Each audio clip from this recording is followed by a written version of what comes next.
des traitements orthodontiques payés mais interrompus du jour au lendemain après la faillite d'une entreprise américaine, des kits de blanchiment dangereux pour la santé vendus en toute illégalité, le business sans scrupules de l'esthétique dentaire, promu abondamment sur les réseaux sociaux, fait des ravages. Sur TikTok ou Instagram, les influenceurs ont propagé la mode du sourire Hollywood, des dents très blanches et parfaitement alignées, et dispensent leurs prétendus conseils pour obtenir le même résultat en un temps record. Les produits mis en avant sont souvent très bon marché par rapport aux soins proposés en cabinet dentaire dont les tarifs ne sont pas encadrés pour ces prestations esthétiques et non remboursés par la sécurité sociale chez les personnes majeures. C'est ce qui a poussé des millions de clients à croire aux promesses de l'orthodontie invisible la moins chère du marché, en quelques mois à peine, entièrement à domicile et garantie à vie, de l'américain Smile Direct Club, à la publicité très agressive sur les réseaux.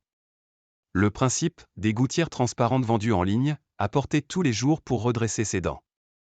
Début décembre, ses clients ont cessé de sourire, l'entreprise a déposé le bilan et les informe qu'elle n'assurera pas la suite de leur traitement, leur conseillant de se tourner vers un professionnel de santé. J'ai fait un prêt pour ces gouttières, je n'ai pas reçu les produits mais je dois quand même payer, témoigne une cliente sur TikTok. Ces gens n'ont pas vu de dentiste, ils ne peuvent donc se retourner contre personne, explique la docteure Geneviève Wagner, de l'Ordre des chirurgiens dentistes. C'est de l'exercice illégal de l'art dentaire à partir du moment où un acte est fait en bouche, rappelle David Couchat, de la Fédération française d'orthodontie.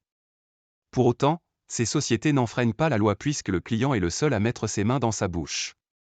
Autre brèche juridique, il n'est écrit nulle part dans la loi que redresser une dent est un acte médical, regrette le docteur Couchat.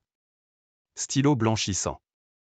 La publicité pour les aligneurs est autorisée, le Code de la santé publique estime que ces dispositifs médicaux présentent un faible risque pour la santé humaine, au même titre que les lentilles de contact.